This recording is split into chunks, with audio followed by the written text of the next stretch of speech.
that was respected and trusted, that did big things and was known for smart government, that proved that you could be progressive and at the same time responsible. Leadership that was inclusive.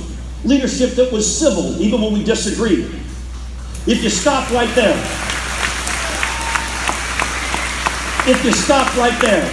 thanks to Chris Christie and Kim Guadagno, not one single one of those words describes New Jersey today. Not one of them. So I want to be, with your help, the governor of this state that once again grows and is fair, that's respected and trusted, that does big things and is known for smart government, that proves you can be responsible and at the same time progressive. And there's a long list of things we got to get to on the progressive front, but I'll tell you a couple that are on there. One is we will fully fund and then some Planned Parenthood and women's health in this state.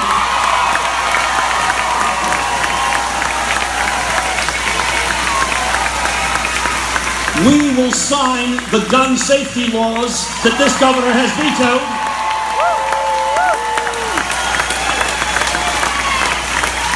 And are you kidding me? With this guy on the stage and one of his board members of the Climate Reality Project behind me, I'd be remiss if I didn't say we'll accept the sad reality of climate change and then get us on a path to a 100% clean energy New Jersey.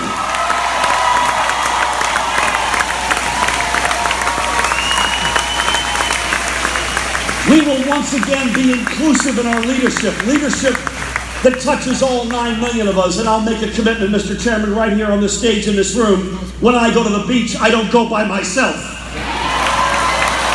We all go together. And we'll once again be a state that is civil, that treats each other with respect. No more shut up and sit down. Come on, what's that accomplished? We have enough challenges in substance. We don't need to be name-calling. And finally, a word I'm increasingly drawn to, and that is a word: compelling. A state that once again, for a young woman graduating from college looking to start her career, a young couple trying to figure out where to start their family, a small or medium-sized business trying to figure out where to put their roots down, a senior, we have them up and down the state asking, do I stay or do I go? That once again, we're a state where folks say, you got to look at New Jersey. Something's going on there. They've got momentum. Something is happening. You'll make a mistake not to have New Jersey on your list. And it won't just be words, fair and stronger and all, but they'll see our progress and see themselves in that progress, whether it's their career or their family or their business or their retirement. So for all of the above reasons, I need you. I'm deeply humbled by your support. Keep following us, Murphy4NJ.com, Murphy4NJ.com. Yeah, but when you do, I want to warn you one more thing before I introduce our very special guest. Please know up front, expect to see us walking and chewing gum at the same time. Now, what do I mean by that? On the one hand, we're laser focused on getting this state back on its feet, and I've just given you a little bit of a preview of what that means, and that's job number one. But we can't ignore what's coming at us out of Washington. So when there's a health care bill and victim state number one would be New Jersey, we will not be silent. When there is a tax bill, which for different reasons entirely that the Republicans are trying to jam down our throats, and we would be for that victim state number one, we will not be silent. When we had the breakdown in moral authority that we saw in Charlottesville a few weeks ago, when our president, who thinks you can get a gentleman's C for moral authority, when we know it's a pass-fail test, we will not be silent.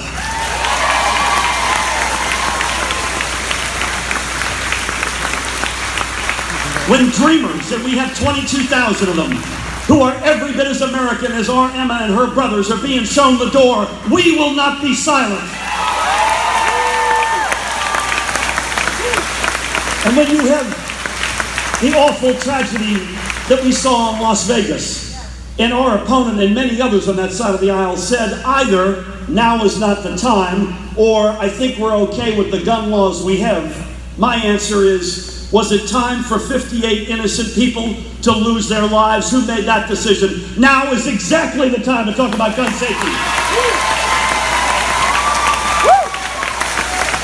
So for all of the above reasons, a stronger economy, a fairer economy, an economy that touches all of us, not just some of us, that list of words that used to describe us, that with the right leadership will describe us again. Or if you agree as I do, that governors will have never mattered more, both in the mundane, day in and day out governing, but also in that steel backbone test. Who's going to stand up to this president and say, with all due respect, Mr. President, you will not do that in the great state of New Jersey?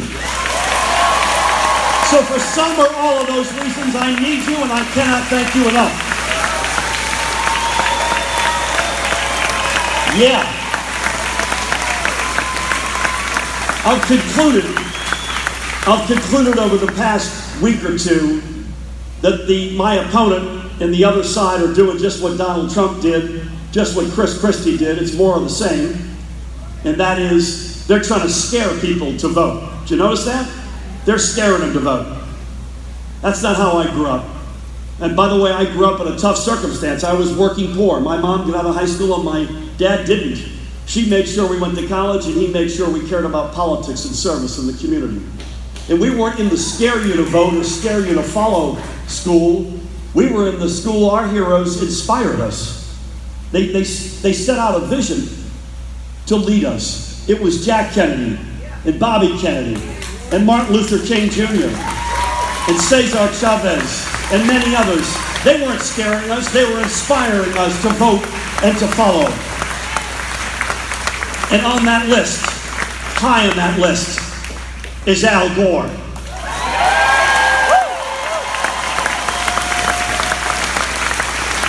Tammy and I have known Al for going on 20 years. He's a dear friend. We were in church earlier today, and I said this, and I mean this with all my heart. When they write the history books 50 or 100 years from now, one chapter will certainly be on what kind of a country we would have been had he had not had the presidency stolen from him.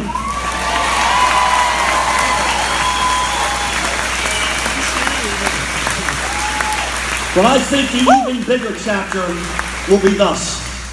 I think we will look back and all of us will conclude that the conscience in our country's history of civil rights and social justice was Martin Luther King Jr. The conscience of our planet and of our environment. Just remember Noah used to said the floods were coming when nobody believed him. The conscience of our planet will be Al Gore.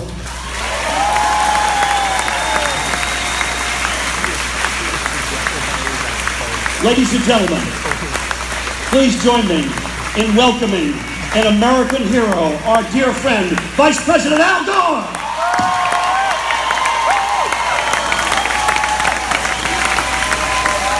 Thank you. Thank you, Ocean Township and Monmouth County. Thank you. Thank you very much, ladies and gentlemen. Thank you.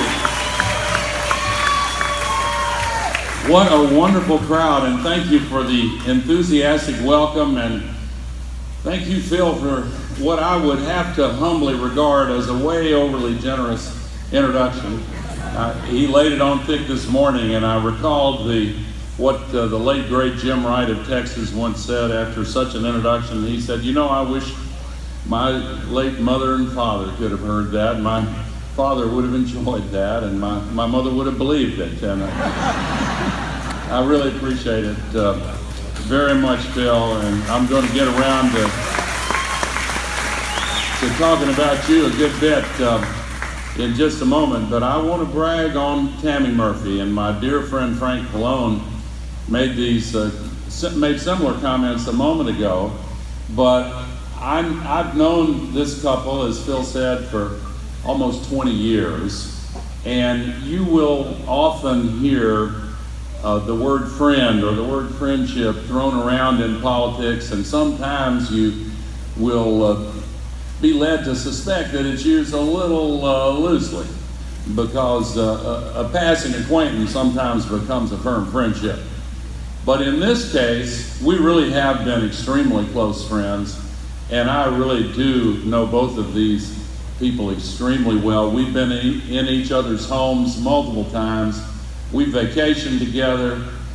We've worked on projects together, and I'm going to come back to Phil, but Tammy is one of the smartest, most articulate, most committed environmental advocates that I've ever run across. And just imagine what a first lady for New Jersey she will be, to protect your clean air and clean water and to clean up all of the disasters that nature is throwing at us these days. And so I really do think that Tammy is an amazing individual. And by the way, I mentioned Frank Pallone. He and I have been partners in so many undertakings, especially where the environment is concerned. Frank is tireless and so committed, and on behalf of everybody, Frank, I want to say thank you for all the great leadership and the work that you have done. Thank you. I want to acknowledge as a group, if you will permit me to do it that way, all of the elected officials at the local and county and other levels who are here, and all of the distinguished guests. I'll never forget that the last time I ran for office, Ocean Township voted for me, and I appreciate that very much. Thank you. Phil Murphy, and this is my main message. I've got several things to say to you, but the main overarching message is, I know this man, I know his talents. I have actually read all of his platform. It really and truly is outstanding. This state has so much amazing potential. And you know, the last 8 years of the Christie Guadagno administration, New Jersey's fallen behind. It's evident to others who've been watching what's happened. Well, I don't want to get into what they've been like, but has anybody here ever been embarrassed by what's gone on there? You know, and here you have an administration in Trenton and a presidency in Washington, D.C., and sometimes it's kind of hard to take. And I live in Tennessee. I don't live in New Jersey, but I've been a keen observer the many times of late that New Jersey's been in the news for something that the current administration has done.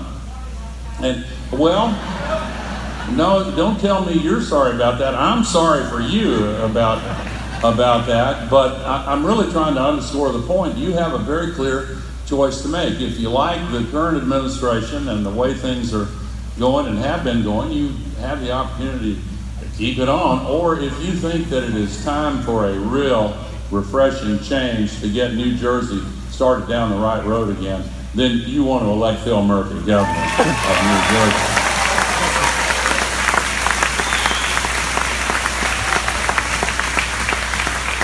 And may I also say, as someone who does not live in New Jersey, that this election 23 days from now has far more national significance than many people may realize.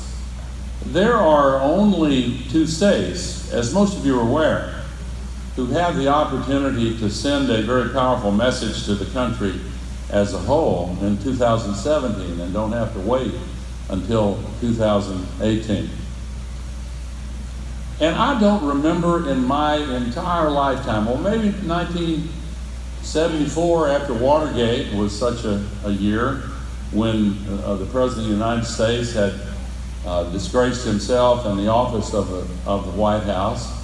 And there was a healing response.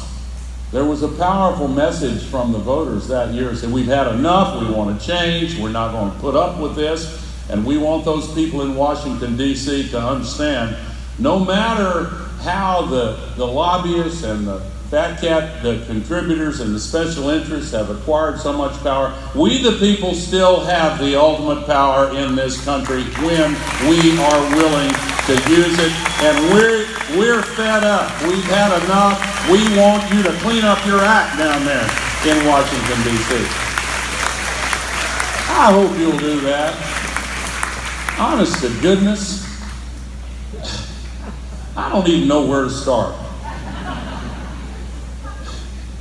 We were at a high-tech event earlier, and a lot of computer people there, and I was reaching for a metaphor and describing how my reaction to Donald Trump these days, and I said, well, you know, every day it's something new, sometimes several times a day. And I said, it's gotten to the point for me where when a new outrage comes along, I have to download some existing outrage to make room for the new outrage. Isn't it that way? Have you had enough? Are you ready for a change? Do you want a new direction? I was hoping you'd say yes to all that.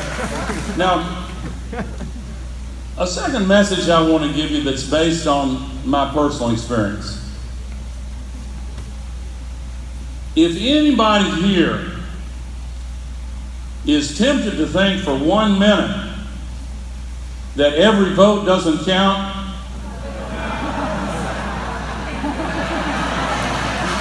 are you following me?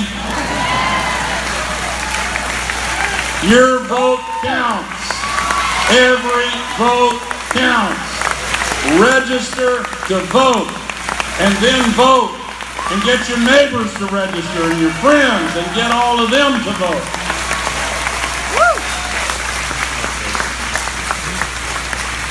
Sometimes, I'm going to try a literary reference, so bear with me here.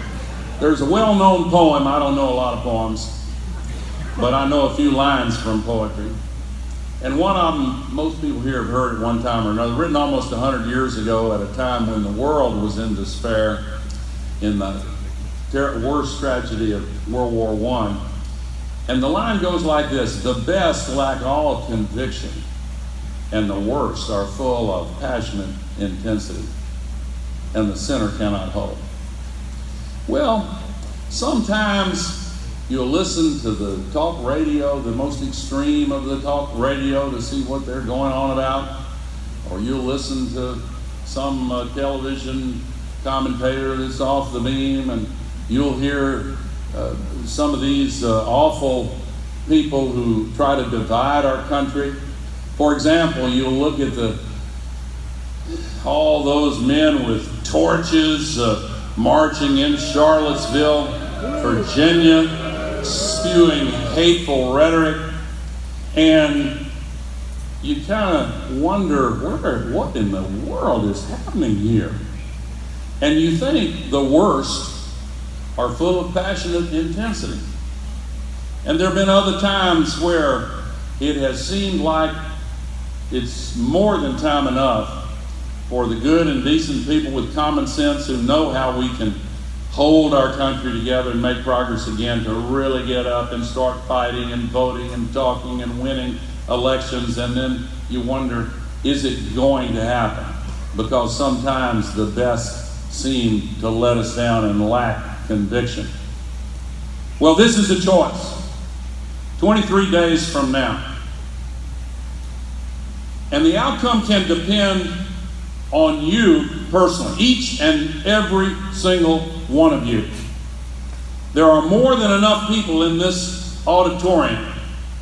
If you leave here and fan out, and you are full of passionate intensity, and you make a decision that you're going to make it your personal mission to leave no stone unturned and make absolutely certain that New Jersey makes the right decision, and in the process speaks loudly and clearly to the United States of America, and you say, we're here, we've been paying attention, we want to change, we want a new direction, and we're shouting loudly and clearly, not only are we going to make Phil Murphy governor, we're going to say to this country, enough already, let's do the right thing for a change.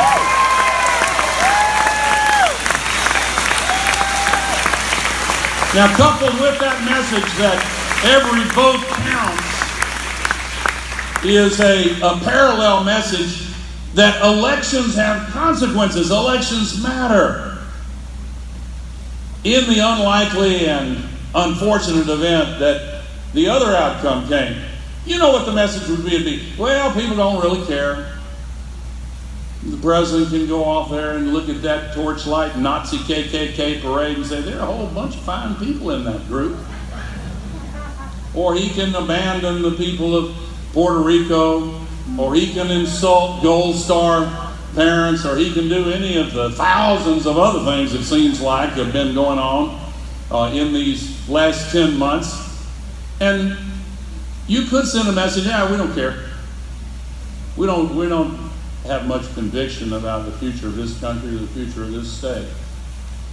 I wish that I could find the words to transfer directly from my heart to yours how important this is for our country. This is a time when the people of the United States of America have to say, we've got to get our common sense back. We've got to get our wits about us. This country's worth fighting for. This state is worth fighting for. American values are worth fighting for. Common decency is worth fighting for. Compassion for the poor and the neglected and those who've been left behind is worth fighting for.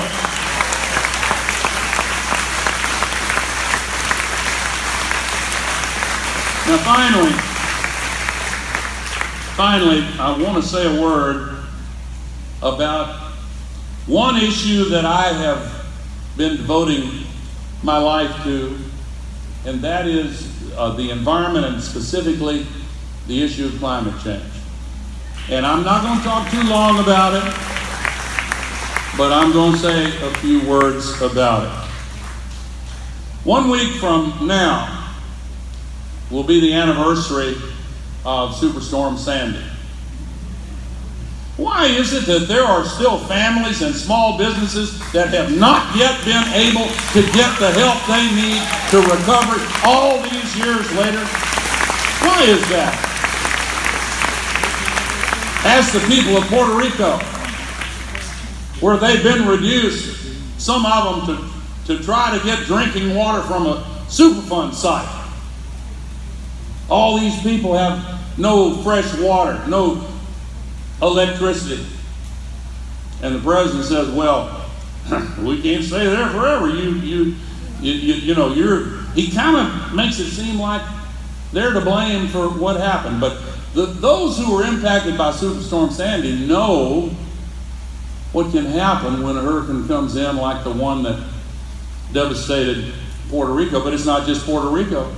We had Hurricane Harvey, we had Hurricane Irma, we had Hurricane Maria, all back to back to back to back. In Houston, Texas, they got 5 feet, 60.5 inches of rain in 5 days, a once in 25,000 year event. Why did that happen? Well, there are multiple causes, but the same thing that made Superstorm Sandy so destructive is the same thing that made those 3 hurricanes so powerful. Because we're heating up the oceans and we're making the storms way stronger than they would otherwise be. And enough ice is melted to raise the sea level so that the storm surge that was such a devastating part of Superstorm Sandy is a big part of it as well. You know, these hurricanes sometimes, they'll churn as they get closer to the shore and churn the cold water up from the depths and make the hurricane weaker. Well, by now, when Hurricane Harvey hit, the hot water went all the way down 200 meters. There wasn't any cold water all the way to the bottom to churn up. So instead of getting weaker, it got stronger. If you look at Texas and Louisiana and the trailing edge of that storm, as much water dropped on the U.S. in 5 days as would have been released by the full flow of Niagara Falls for more than 500 days. That's not normal. We are exceeding the boundaries of what we used to call normal. Last year was the hottest year ever measured globally. Second hottest the year before, third hottest the year before that. 16 and 17 hottest since 2001. What part of that is difficult to understand? And we have an administration that appoints climate deniers to all of the important positions. What in the world? Just 2 days ago, the top official in the White House in charge of environmental policy, they appointed a woman that says CO2 is good for us. It doesn't cause any harm whatsoever.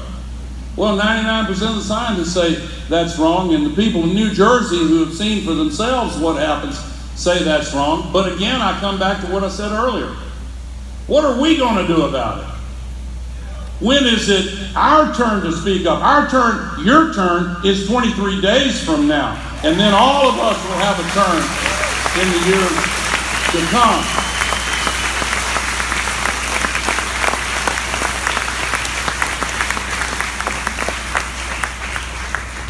Phil Murphy understands this. He better understand it, or Tammy will give him more award for it. But he does understand it. I know it because we've had very long and detailed discussions, and he knows it in his bones. And you can read his position papers, and you can see that he will provide outstanding leadership.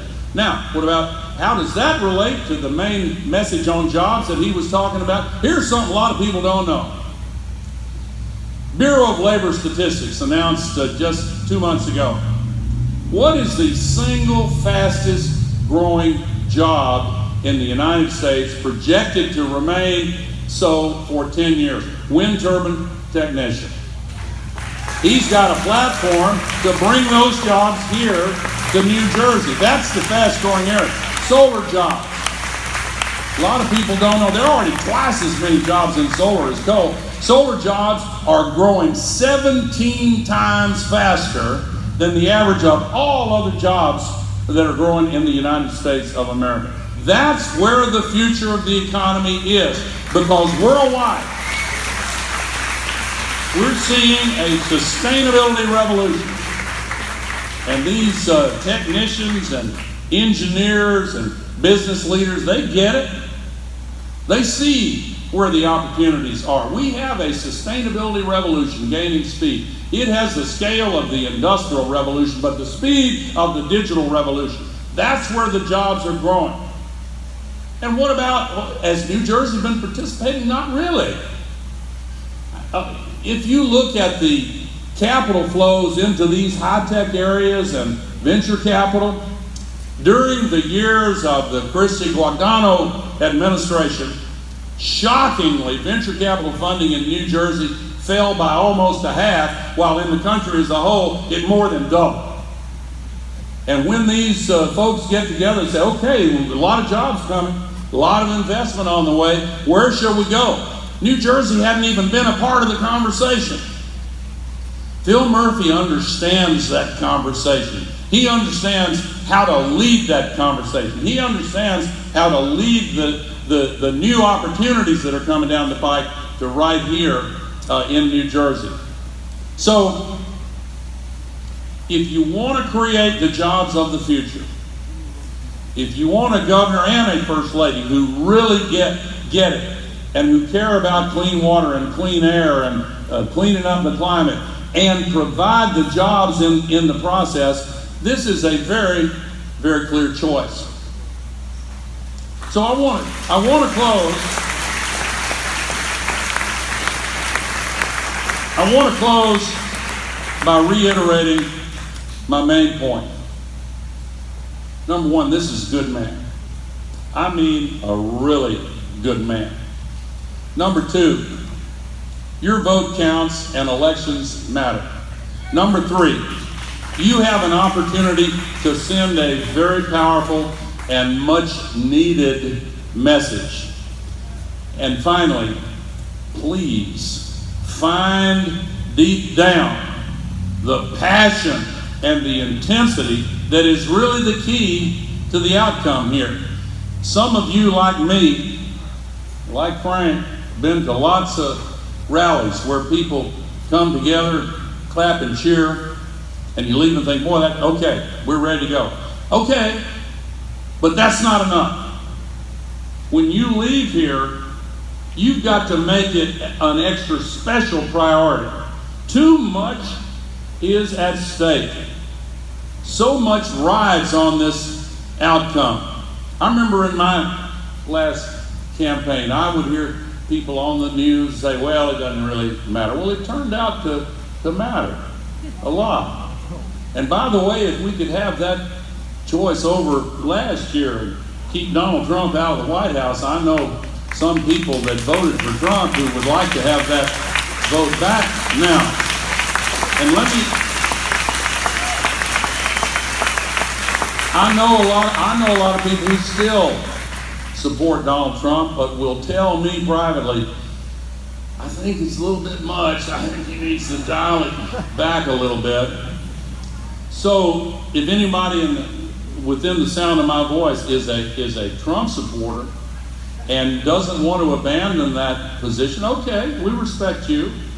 But if at the same time you'd like to send a message that he needs to dial it back a little bit and try to work with people more, this is your opportunity too. This is an opportunity for all of those Trump supporters to send a message as well. But bringing it home, the main thing is the future of the Garden State. What direction are you going to take? Are the beaches going to be open to all? Are the bridges not going to be used as political punishment? Are you going to have a governor who thinks about you each and every day and fights for you and makes this the kind of state for the future that it must be? That's what this really is all about. So, ladies and gentlemen, if anybody tells you they agree with all these sentiments, but they just doubt that we have the political will to rise up and really do what's necessary, just remember that political will is itself a renewable resource. We need to renew it. We need to feed it. We need to nurture it. We need to get enthusiastic. We need to fight for Phil Murphy. And we need to make Phil Murphy the next governor of the state of New Jersey. Thank you.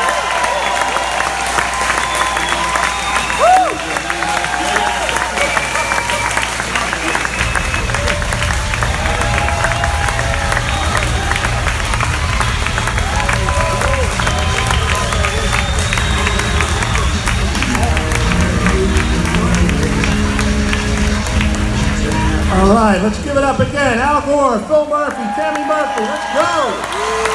Thank you all for being great out there. Thank you for your patience. And let's get out there and don't forget to vote. Thank you all.